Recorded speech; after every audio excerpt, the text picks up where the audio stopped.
नमस्कार, स्वागत छ कार्यक्रम खोज खबरमा। म पुष्कर खतिवडा। समाजमा भएका हरेक घटनामा हाम्रो नजर, जनताको सूचना पाउने अधिकारको सम्मान हाम्रो अभियान। त्यसैले समुन्नत र समृद्धशाली समाजको यात्रा खोज खबरको अन्तिम अभिष्ट अनि गन्तव्य हो। केही यस्ता व्यक्ति हुन्छन् जसले माटो त के पायो भने राज्यको सम्पत्तिसम्म रित्याउन पछि पर्दैनन्। व्यापारको नाममा यस्ता व्यक्तिले वन जङ्गल नदी नाला मात्र होइन, पाएसम्म सबै कुरा बेच्छन्। अझ यस्ता व्यक्तिले कुनै सामुदायिक वनको जग्गा पाए त के छाड्थे र। यस्तै भएको छ नवलपरासीमा। नवलपरासीको सुनवल नगरपालिका वडा नम्बर 13 बडेरमा रहेको मोतीलाल क्याम्पसले पनि वनको जग्गामा संरचना बनाएर भाडामा दिएको छ। तर विडम्बना, राजनीतिक दबाव र प्रशासनको लाचारीले सरकारी र सामुदायिक वन क्षेत्र मिच्ने क्रम बढ्दै गए पनि सरकारवाला निकायहरू चाहिँ तै चुप मै चुप छन्। आखिर के छ त्यसको वास्तविकता, हेरौँ यो रिपोर्ट।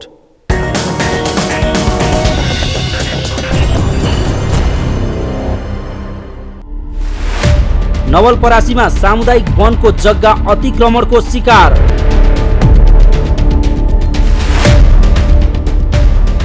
सामुदायिक वनको जग्गामा संरचना बनाएर भाडा उठाइँदै राजनीतिक दबाव र प्रशासनको लाचारीपन मुख्य समस्या।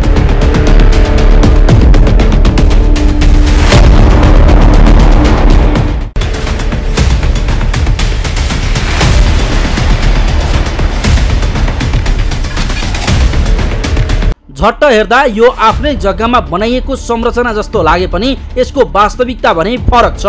यो दृश्य नवलपरासी सुनवल नगरपालिका वडा नम्बर 13 बडेरमा रहेको मोतीलाल क्याम्पसले वनको जग्गामा संरचना बनाएर भाडामा दिएको सिद्धार्थ हार्डवेयरको हो।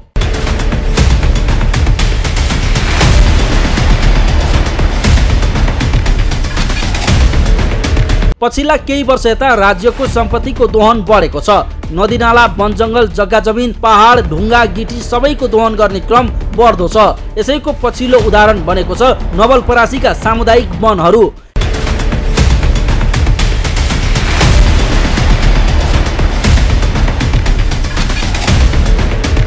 यसरी आँखे अगाडि नवलपरासीको सरकारी तथा सामुदायिक वन अतिक्रमण भइरहे पनि स्थानीय प्रशासन भने मौन देखिएको छ। राजनीतिक दबाव र प्रशासनको लाचारीले सरकारी र सामुदायिक वन क्षेत्र मिच्ने क्रम बढ्दै गए पनि सरकारवाला निकायहरू भने तै चुप मै चुप छन्। वनको जग्गा अतिक्रमण गरी भाडामा दिँदा समेत प्रशासन चुपचाप बसेको छ। वनको जग्गा भाडामा दिँदा र संरचना बनिसक्दा समेत केही गर्न नसक्दा तालुकवाला वन कार्यालयको समेत लाचारीपन उदाङ्गो भएको छ।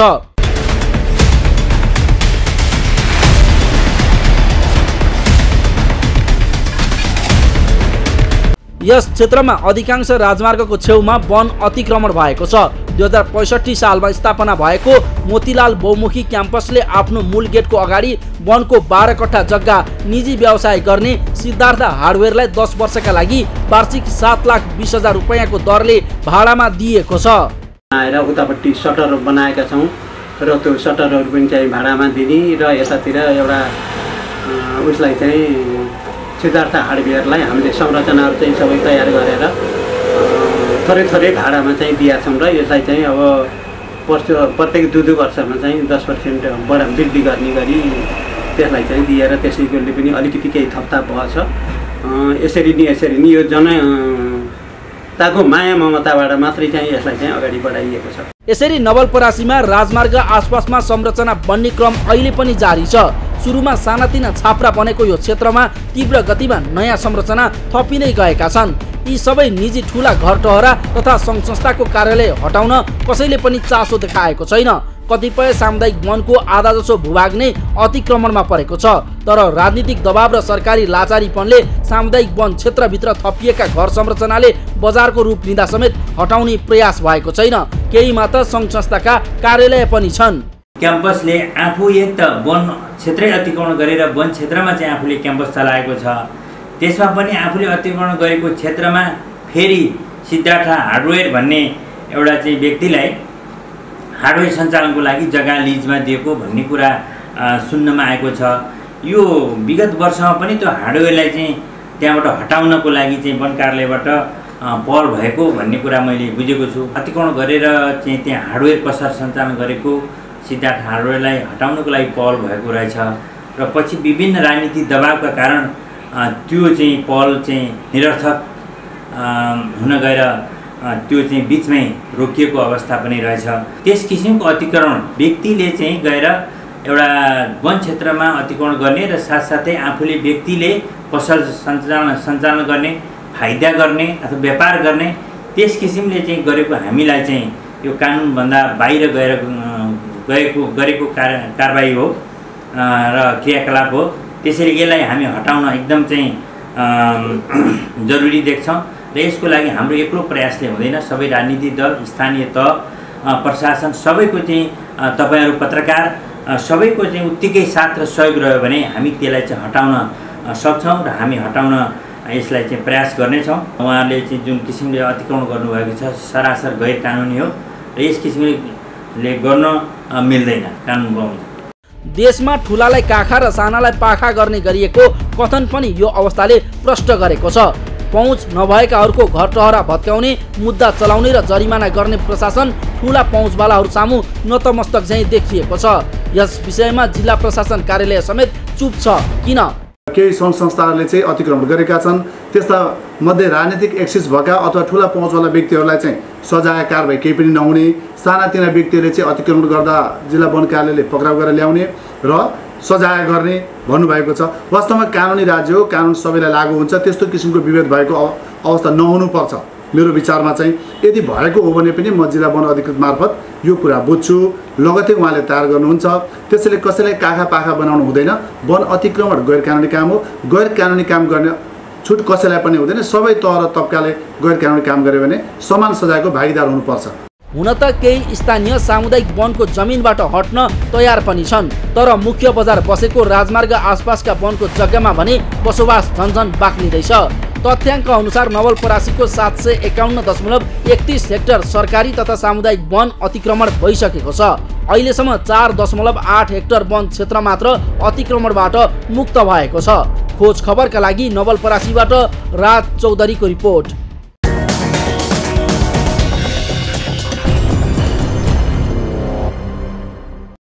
हो, नवलपरासीको सरकारी तथा सामुदायिक वन अतिक्रमण भइरहेको भए पनि वन कार्यालयदेखि प्रशासनसम्म सबै मौन छन्। राजनीतिक दबाव र प्रशासनको लाचारीले सरकारी र सामुदायिक वन क्षेत्र मिच्ने क्रम बढ्दै गए पनि यसरी सरकारवालाहरू नै चुप छन्। विडम्बना भनौँ, यसरी सामुदायिक वन तथा सरकारी जग्गा अतिक्रमण हुँदा पनि कमिसन पाएका केही कर्मचारी र जनप्रतिनिधि नै चुप बस्दा यसले अतिक्रमण गर्नेको मनोबल झनै बढेको छ।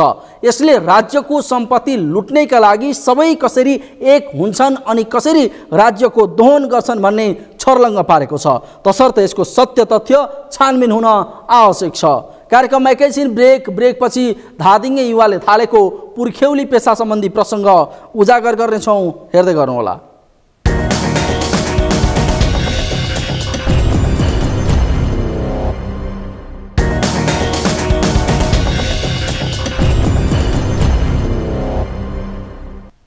ब्रेकपछि स्वागत छ। कार्यक्रम हो खोज खबर।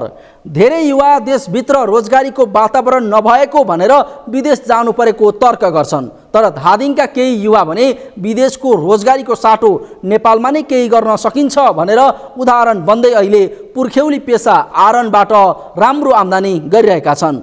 फलाम, पित्तल तथा सिलावार पिटेर औजार बनाउने आरन गाउँठाउँबाट लगभग लोप भइसकेको छ।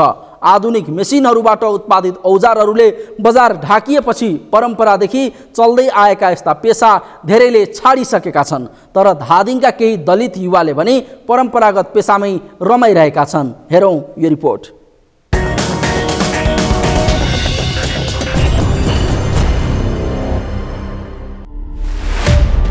परम्परागत पेसाले घर खर्च चलाउँदै धादिङे युवा।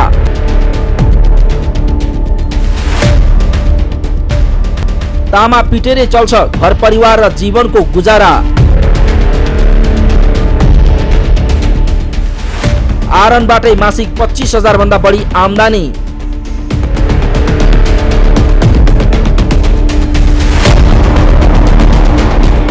दुर्गम ग्रामीण भेगमा देखिने निकै दुर्लभ दृश्य हो यो।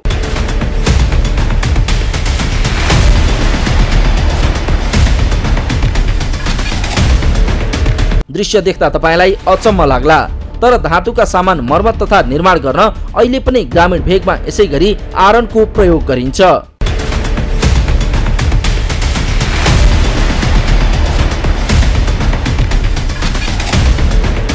धातुका भाँडाकुँडा औजार बनाउने आयरन व्यवसाय पछिल्लो समय धादिङका धेरै जसो दलित समुदायका युवाहरूको स्वरोजगारको माध्यम बनेको छ। मासिक ठिकठाक कमाइ हुने आयरन पेसामा बुढापाका मात्र रहेको बेला अहिले भने धादिङका दलित युवा आकर्षित बनेका छन्।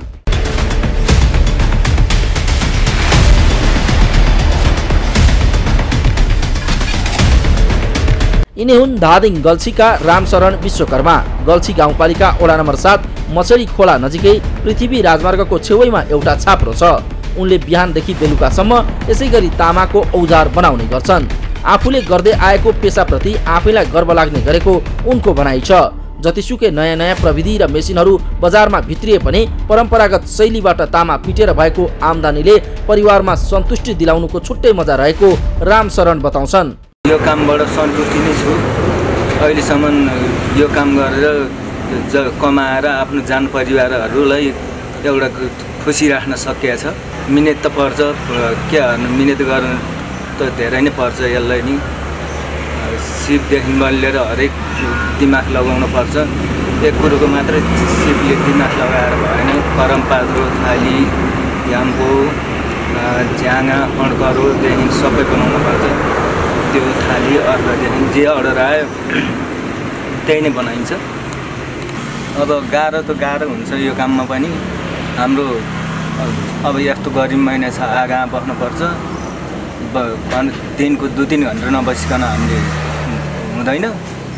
अनि त्यो कारणले गर्दाखेरि अब काम त भइरहन्छ। गर्न सक्यो भने सधैँभरि एकनासले गर्न सकिँदैन। कोही बेला के हुन्छ, कोही बेला के हुन्छ। त्यो कारणले गर्दाखेरि सधैँभरि एकनासले गर्न सकिँदैन। रामशरणसँग काम गर्ने अरू 4 जना छन्। परम्परागत शैलीमा तामाको गाग्रो, अम्खरा, तामापत्र लगायतका भाँडा बनाएरै उनीहरू दैनिकी गुजारिरहेका छन्। उनीहरूले घरेलु व्यवसायबाटै मासिक 25,000 रुपैयाँसम्म बचत गर्दै आएको बताउँछन्। हामीले अब यो गाग्री बनाउँदाखेरिमा कति भनेदेखि दिनमा 10 किलोसम्म भ्याउन सक्छ। 10 किलो भ्याउँदाखेरिमा 130 रुपियाँ किलो पर्छ। 130 रुपियाँ किलोले गर्दाखेरि हाम्रो त्यस्तै अब सधैँभरि कमाउन सकिँदैन। नसक्दाखेरिमा महिना त्यस्तै 20-25 हजार चाहिँ मजाले पर्छ। जित बहादुर विकास। यी उद्यमीहरूले प्रति महिना 1 जनाले 80 वटासम्म गाग्री बनाउने गरेका छन्। उनीहरूले कच्चा पदार्थमा पनि लगानी गर्नु पर्दैन। काठमाडौँ, पोखरा लगायत सहरका ठूला व्यापारीसँग कच्चा पदार्थ लिएर भाँडाकुँडा निर्माण गर्दै आएको र यसैबाट उत्पादित सामग्रीको प्रति किलोको आधारमा श्रमको ज्याला लिने गरेको उनीहरू बताउँछन्। काठमाडौँदेखि ल्याएर बनाउने हो, अनि हामी साउको ल्याएर गर्ने हो, वहीँ लगाएर बुझाउने हो। म एकजनाले 80-90 वटा 70 वटा त्यस्तैसम्म सकिँदैन। बढीमा 90 वटा, किलोको 220देखिबाट 50सम्म आम्दानी ठिकै। अब दिनको आफ्नो ज्याला पर्छ। दिनको चाहिँ नि त्यस्तै 1000-1500 पर्छ। त्यही हो। घरेलु व्यवसायबाट राम्रो आम्दानी भए पनि काम भने त्यति सहज नभएको व्यवसायीको भनाइ छ। चर्को घाममा जस्ता पाताको टहरा मुनि असिन पसिन गर्दै आगोमा तामा तताएर पिट्न त्यति सहज छैन। तर पनि घर परिवार छाडेर अन्य मुलुकमा गई पसिना बगाउनु भन्दा आफूसँग भएको सिप प्रयोग गरेर गाउँघरमै स्वरोजगार बन्नु आफूहरूको लागि अवसर भएको व्यवसायी कान्छा विक्कको भनाइ छ। सकभर जतोसकै अब राम्रो बनाउनु पर्छ। अलि मेहनत बढी छ। अब दुखै गाह्रै छ यो काम। अब आगा बढ्नु पऱ्यो। यताउति घाममा मात नभर्न सफा गर्नु बेलामा त्यस्तै हो। अब ठिकै छ। अब यो कामबाट खासै अब कोही जति यो कामबाट हुन्छ त्यतिमै रमाउने त हो। अब त्यस्तो परलाई बढी खोजेर बढी गर्न। धादिङको बेनीघाट, गजुरी, गल्छी र नीलकण्ठ गरी 5 ठाउँमा दलित समुदायका युवाहरूले व्यावसायिक रूपमा नै यस्तो पेसा गरिरहेका छन्। तर स्थानीय सरकारले उनीहरूले गर्दै आएको पेसालाई बढोन्नति गर्न सकेको छैन।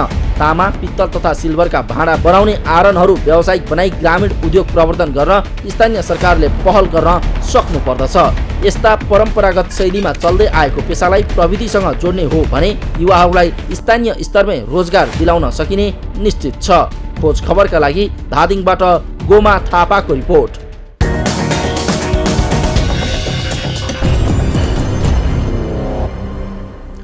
हो कुनै समय आफ्नो सिप र श्रमलाई अन्न बालीमै बेच्न बाध्य दलित समुदायलाई अहिले अन्नको साटो पैसा पाउँदा जीविकोपार्जनमा समेत सहज भएको छ। उनीहरूले भाँडाकुँडा, पूजाका बर्तन, औजार लगायत बनाउँदै आएका छन्। आफ्नो पुर्ख्यौली सिपलाई व्यवसायका रूपमा रूपान्तरण गर्दा जीवनस्तरमा समेत परिवर्तन आएको धादिङे युवाको भनाइ छ। आरनलाई व्यावसायिक रूपमा अघि बढाउँदा घर व्यवहार धान्न र छोराछोरीलाई राम्रो शिक्षा दीक्षा दिन सहज भएपछि धादिङका युवा हर्षित छन्। तर गाउँ गाउँमा सञ्चालन भएका आरनको प्रवर्धन भने हुन सकेको छैन। यसतर्फ स्थानीय सरकारको चासो जाओस्। हवस् त आजलाई कार्यक्रम खोज खबर यति नै। कार्यक्रम खोज खबरका विषयमा कुनै प्रतिक्रिया छन् भने हामीलाई खोजखबर@सगरमाथा.tv मा इमेल गर्न सक्नुहुन्छ अथवा फोन नम्बर 01570 60 74 मा फोन पनि गर्न सक्नुहुन्छ। लुकेका र लुकाएका खबर निरन्तर जारी छ। नेपालको पहिलो न्युज च्यानल सगरमाथा टेलिभिजन हेर्दै गर्नुहोला। नमस्कार।